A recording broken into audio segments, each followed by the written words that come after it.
നമ്മുടെ ഉള്ളിലൊക്കെ പലതരത്തിലുള്ള ശക്തികളുണ്ട്.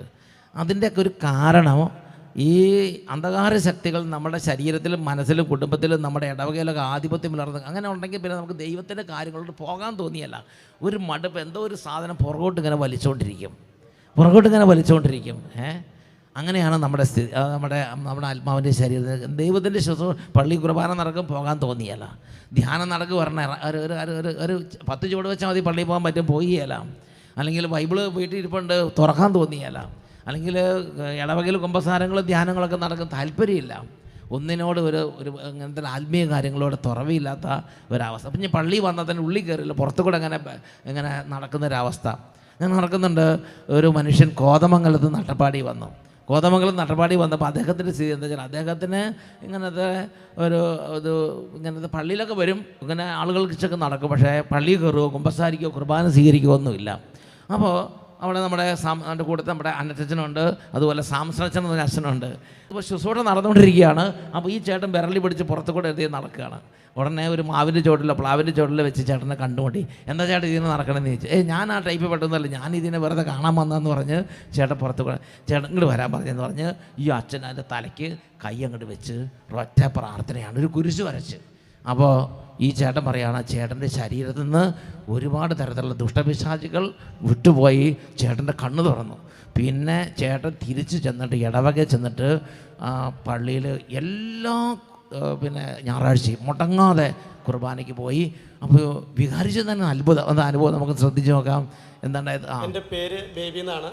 ഞാൻ കോതമംഗലത്ത് നിന്ന് സതിച്ചേട്ടൻ കൊണ്ടുവരുന്ന ഗ്രൂപ്പിൽ വരുന്നുകൊണ്ടിരിക്കുന്ന വ്യക്തിയാണ്. കോതമംഗലത്ത് നിന്നാണ് വന്നുകൊണ്ടിരിക്കുന്നത്. ഓക്കെ. എൻ്റെ വിവാഹം കഴിഞ്ഞിട്ട് 30 വർഷമായി. എൻ്റെ വിവാഹത്തിൻ്റെ അന്ന് ഞാനൊരു കുർബാന കണ്ടതാണ്. കല്യാണത്തിൻ്റെ അന്ന് പള്ളിയിൽ പോയതാ. എൻ്റെ ദൈവമേ ചേട്ടാ. അതിനുശേഷം ഞാൻ കുർബാന കണ്ടിട്ടുണ്ടായിരുന്നില്ല. 2 മാസം മുമ്പ് ഞാൻ എൻ്റെ കൂട്ടുകാരൻ മുഖാന്തരം സഹിച്ചേട്ടനെ കാണുകയും സഹിച്ചേട്ടനോട് വിവരം പറയുകയും ചെയ്തു. അപ്പോൾ എന്നെ ബലമായിട്ട് നമുക്ക് അട്ടപ്പാടി വരെ പോകാം എന്ന് പറഞ്ഞ് 2 മാസം മുമ്പ് എന്നെ അട്ടപ്പാടിക്ക് കൊണ്ടുപോയി. അവിടെ വെച്ച് സാംസണച്ചനെ കൊണ്ട് എൻ്റെ തലയ്ക്ക് പിടിച്ച് പ്രാർത്ഥിച്ചു. ആ സമയം കൃത്യമായി ഞങ്ങളൊരു മാവിൻ്റെ ചോട്ടിൽ നിന്നാണ്, ആ ധ്യാനകേന്ദ്രത്തിന് തൊട്ട് മുകളിൽ മാവിൻ്റെ ചോട്ടിൽ നിന്നാണ് തന്നെ. അവിടെ സാംസണ തലയ്ക്ക് എടുത്തപ്പോൾ എനിക്ക് എൻ്റെ ഉള്ളിൽ എന്തോ ഒരു കുളിർ വന്ന മാതിരിയോ എൻ്റെ മേലൊക്കെ പൂത്ത് കയറുന്ന മാതിരി എനിക്കൊരു അനുഭവം ഉണ്ടായി. ഒരു കുളിർമ, ഒരു ഐസ് കട്ട വെച്ച പോലെ തണുപ്പ്, മേല് പൂത്ത് കയറുന്ന മാതിരി ഇതായി. എനിക്ക് പെട്ടെന്ന് എന്തോ സംഭവിക്കുന്നതായിട്ട് എനിക്ക് തോന്നി. അത് കഴിഞ്ഞ് ധ്യാനെല്ലാം കൂടി അന്ന് സെക്കൻഡ് സാറ്റർഡേ ഞങ്ങൾ പോയി കൂടിയത്.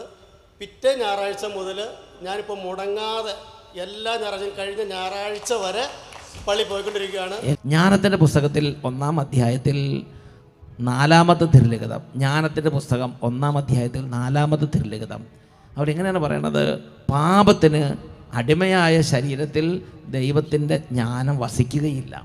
പാപത്തിന് അടിമയായ ശരീരത്തിൽ പിന്നെ അങ്ങനെ താല്പര്യം ഉണ്ടാകാൻ പോകുന്നില്ല. ദൈവിക കാര്യങ്ങളോട് താല്പര്യമില്ല. പാപത്തിന് അടിമയായ ശരീരത്തിൽ ദൈവത്തിൻ്റെ ജ്ഞാനം വസിക്കുകയില്ല. കപട ഹൃദയത്തോടു കൂടി ഇരിക്കുന്നവർക്ക് ഇതൊന്നും മനസ്സിലാവില്ല. അവരുടെ വന്ന് ഇരുന്ന് പോകുന്നല്ലാതെ ഹൃദയത്തുറവി ലഭിക്കുന്നു. കപട ഹൃദയത്തുറവി. ജ്ഞാനത്തിൻ്റെ പുസ്തകം 1-ാം അധ്യായം 3-ാം വാക്യം ഇങ്ങനെ തന്നെ പറയണത്, നിങ്ങളൊരു ഹിപ്പോക്രിറ്റ് ആണെങ്കിൽ ദൈവത്തിൻ്റെ കാര്യങ്ങൾ നിങ്ങൾക്ക് പങ്കാളിത്തം ഉണ്ടാകിയല്ല. വായിച്ചു നോക്കിയേ, ജ്ഞാനത്തിൻ്റെ പുസ്തകത്തിൽ 1-ാം അധ്യായത്തിൽ 3-ാമത്തെ വാക്യം എന്താ? കുടില ബുദ്ധി മനുഷ്യനെ ദൈവത്തിൽ നിന്ന് അകറ്റിക്കളയുന്നു. ഉറക്കെ പറഞ്ഞേ ഹല്ലേലൂയ.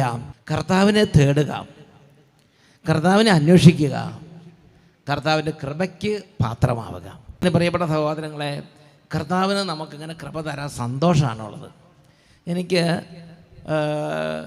ആദ്യകാലത്ത് ഒരു സംശയം ഉണ്ടായിരുന്നു, നമ്മളെപ്പോലുള്ള നിസ്സാരരായ ആളുകൾക്കൊന്നും കൃപ കൊടുക്കുകയില്ലായിരിക്കും. വളരെ നല്ല അസീസി പുണ്യാളെ നന്നായിട്ട് നല്ല കൃപ കൊടുക്കാൻ പറ്റിയ ഒരാളാണ്. വിയാനി പുണ്യാളൻ നല്ല കൃപ കൊടുക്കാൻ പറ്റിയ ഒരാളാണ്. മദർ തെരേസയ്ക്കൊക്കെ നല്ല കൃപ കൊടുക്കാൻ പറ്റും. ഞാനന്ന് അട്ടപ്പാടിയിലാണ്. അപ്പോൾ ഞാൻ പറഞ്ഞു, അട്ടപ്പാടിയിൽ ഇതുപോലെ ഒരു ചെറിയ ഒരു ഇടവകയിൽ ഇങ്ങനെ ഒരു അച്ഛൻ ഇവിടെ ഇരിക്കുമ്പോൾ ഈ അച്ഛൻ പ്രാർത്ഥിച്ചാലൊന്നും അങ്ങനെ കൃപ കിട്ടില്ല എന്നാണ് ഞാൻ ചിന്തിച്ചുകൊണ്ടിരുന്നത്. Praise the Lord. അപ്പം നിങ്ങളിൽ ഒരുപാട് പേരെ ചിന്ത എങ്ങനെയായിരിക്കും? വട്ടാളിച്ചൻ പ്രാർത്ഥിച്ച കൃപ കിട്ടുമായിരിക്കും, ഞാൻ ഇവിടെ നിന്ന് പ്രാർത്ഥിച്ചിരുന്നു എനിക്കൊന്നും കൃപ കിട്ടാൻ പോകുന്നില്ല. അങ്ങനത്തെ ചിലപ്പോൾ ചില ചിന്തകൾ നിങ്ങൾക്കുണ്ടാകാം. എനിക്ക് അങ്ങനത്തെ ചില ചിന്തയുണ്ടായിരുന്നു. എൻ്റെ പ്രിയപ്പെട്ട സഹോദരങ്ങളെ, അന്ന് ഞാൻ 1994 ഞാൻ ഇടവക വികാരിയായി അട്ടപ്പാടിയിൽ ചെന്നതാണ്. അങ്ങനെ 1994 ഇടവക വികാരിയായി അട്ടപ്പാടി ചെല്ലുന്ന സമയത്ത് അവിടെ ഒരു 100 വീട്ടുകാരുള്ളൊരു ഒരു കൊച്ചടവകയിലാണ് വികാരിയായിട്ട് ശുശ്രൂഷ തുടങ്ങുന്നത്. അപ്പോൾ അവിടെ ഞാൻ എപ്പോൾ വചനം പ്രസംഗിക്കും കയറിയാലും എൻ്റെ മനസ്സിൽ വരുന്ന ഒരു ചിന്ത ഇങ്ങനെയാണ്: ഞാൻ വചനം പ്രസംഗിച്ചാൽ ഇവർ മാനസാന്തരപ്പെട്ടിയല്ല. ഇവരെ മാനസാന്തരപ്പെടുത്തണമെങ്കിൽ ഇവിടുന്ന് മുരിങ്ങൂർ ധ്യാന കേന്ദ്രത്തിൽ കൊണ്ടുപോകണം. അങ്ങനെ എല്ലാ ആഴ്ചയിലും വണ്ടി വിളിച്ച് വണ്ടിക്കകത്ത് നിറച്ചും എൻ്റെ ഇടവക്കാരെ കയറ്റി ഞാൻ അങ്ങനെ മുരിങ്ങൂർ ധ്യാന കേന്ദ്രത്തിൽ കൊണ്ടുപോകാമായിരുന്നു. അന്ന് ആ 94-ലൊക്കെ മെയിനായിട്ട് അതായിരുന്നു മുരിങ്ങൂർ ധ്യാന കേന്ദ്രത്തിലേക്കാണ് ആളുകൾ വിട്ടിരുന്നത്. അപ്പോൾ ഞാൻ ഇടയ്ക്കിടയ്ക്ക് എൻ്റെ മനസ്സിൽ ഇങ്ങനെ ചിന്ത വരും, ഞാൻ അടുത്ത ആഴ്ച വേറൊരു വണ്ടി നിറച്ചും ആളുകളെ കൊണ്ടുപോകണം, ഇനി കുറച്ച് കഴിയും അങ്ങനെ കൊണ്ടുപോകണം ചിന്തിച്ചുകൊണ്ടിരിക്കുകയാണ്. ഒരിക്കൽ പോലും ഞാനിങ്ങനെ ചിന്തിച്ചിട്ടില്ല, ഞാൻ പ്രസംഗിച്ചാൽ ആളുകൾ കേൾക്കും, അല്ലെങ്കിൽ ഞാൻ പ്രസംഗിച്ചു കഴിഞ്ഞാൽ ഇവിടെ മാനസാന്തരം ഉണ്ടാവും എന്ന് ഒരിക്കൽ പോലും എനിക്കങ്ങനെ എൻ്റെ മനസ്സിൽ ഇങ്ങനെ ചിന്ത വന്നിങ്ങനെയാണ്: നമ്മളൊന്നും അത്രയ്ക്കൊന്നും ആയിട്ടില്ല, പ്രൈസ് ദി ലോർഡ്, നമുക്കൊന്നും ഇങ്ങനത്തെ ഉള്ള കൃപകളൊന്നും ദൈവം തരില്ല. ദൈവം അങ്ങനെ ഒരുപാട് ദൈവം അങ്ങനെ സ്നേഹിക്കുന്ന കുറച്ച് പേർക്കായിരിക്കും കൃപ കൊടുക്കുള്ളൂ എന്നുള്ളതാണ്. എൻ്റെ പ്രിയപ്പെട്ട സഹോദരങ്ങളെ, എന്നാൽ ദൈവമായ കർത്താവിൻ്റെ മനസ്സ് അങ്ങനെയല്ല. ദൈവമായ കർത്താവിൻ്റെ മനസ്സെന്താ വെച്ചാൽ എല്ലാവർക്കും, ആഗ്രഹിക്കുന്നവർക്കെല്ലാം കൃപ കൊടുക്കുക എന്നുള്ളതാണ് ദൈവമായ കർത്താവിൻ്റെ മനസ്സ്.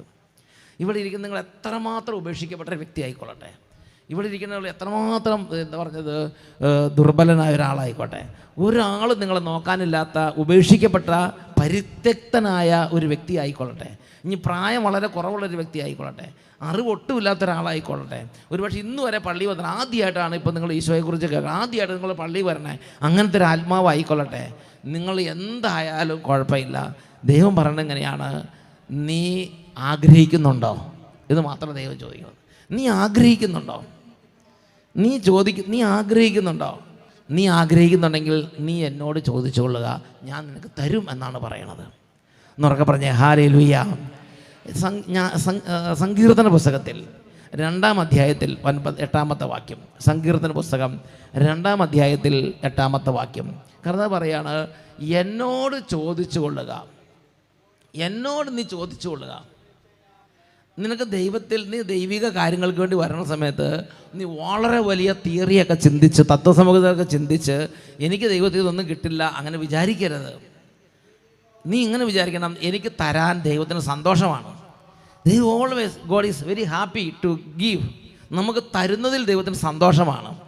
നമുക്ക് തരുന്നതിന് മാനദണ്ഡം നമ്മുടെ വിശുദ്ധി അല്ല, നമുക്ക് തരുന്നതിനുള്ള മാനദണ്ഡം നമ്മുടെ കപ്പാസിറ്റി, നമ്മുടെ പഠിപ്പല്ല, നമുക്ക് തരുന്നതിനുള്ള മാനദണ്ഡം നമ്മുടെ എന്തെങ്കിലും യോഗ്യതയല്ല, നമുക്ക് തരുന്ന മാനദണ്ഡം നമ്മുടെ പ്രായമല്ല. തീരെ ചെറിയ കുട്ടികളുണ്ട്, ആ കുട്ടികളുടെ പ്രായം നോക്കിയിട്ടല്ല, അല്ലെങ്കിൽ ആ കുട്ടികളുടെ എന്തെങ്കിലും തരത്തിൽ നമ്മുടെ ആരുടെയും ഒരു യോഗ്യതയെ നോക്കിയിട്ടല്ല ദൈവം നമുക്ക് ദാനങ്ങൾ നൽകുന്നത്. ദൈവം നമുക്ക് തരുന്ന ദാനങ്ങൾ തരുന്നത് ദൈവത്തിൻ്റെ കരുണ കൊണ്ടാണ്. ഉറക്കെ പറഞ്ഞേ ഹല്ലേലൂയ, ഹല്ലേലൂയ. ദൈവത്തിൻ്റെ കരുണ കൊണ്ടാണ് ദൈവം നമുക്ക് ദാനങ്ങൾ തരുന്നത്. അതുകൊണ്ടാണ് റോമാലേഖനം 9:16 വാക്യം, അച്ഛനത് എപ്പോഴും എല്ലാ സ്ഥലത്തും ദൈവം ഓർമ്മപ്പെടുത്തി തരുന്ന വചനമാണ്. എൻ്റെ ജീവിതത്തിൽ ഇത് തന്നെയാണ്. റോമാലേഖനം 9:16 വാക്യം എന്താ പറയണത്? മനുഷ്യൻ്റെ യോഗ്യതയോ, മനുഷ്യൻ്റെ മേന്മയോ, മനുഷ്യൻ്റെ അധ്വാനമോ, മനുഷ്യൻ്റെ ആഗ്രഹമോ അല്ല, ദൈവത്തിൻ്റെ ദയയാണ്, ദൈവത്തിൻ്റെ കരുണയാണ് എല്ലാറ്റിൻ്റെയും അടിസ്ഥാനം.